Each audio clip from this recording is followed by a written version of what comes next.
আবারও সেই টাঙ্গাইলের ভাইরাল শালগুলো কিন্তু হচ্ছে চলে আসলো। এতদিন স্টকে ছিল না, এখন কিন্তু হচ্ছে আবার স্টক হলো। এই যে কালারটা দেখতে পাচ্ছেন, সবচেয়ে আমাদের হিট কালারের মধ্যে অন্যতম একটা কালার। তো এগুলোর মধ্যে হচ্ছে বেশ কয়েকটা কালার আছে, সেগুলো হচ্ছে এক এক করে আপনাদেরকে দেখিয়ে দিচ্ছি।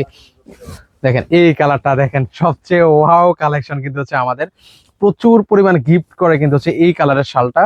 কারণ হচ্ছে বৃদ্ধ বাবা মাকে বা যারা মিডল এজের মানুষজন আছেন তাদেরকে এই শালটা বেশি কিন্তু হচ্ছে উপহার দিয়ে থাকেন। আমাদের যারা প্রবাসী ভাইয়েরা আছেন তারা কিন্তু গিফট করে। তো এগুলো শালগুলো আমাদের কাছে পাচ্ছেন মাত্র 950 টাকা। যারা 2 পিস অর্ডার করবেন সেক্ষেত্রে প্রাইস থাকবে মাত্র 1800 টাকায়। আর মজার বিষয় হচ্ছে অগ্রিম আমরা কিন্তু 1 টাকাও নিচ্ছি না, ক্যাশ অন ডেলিভারিতে কিন্তু হচ্ছে এই শালগুলো আপনারা নিতে পারবেন।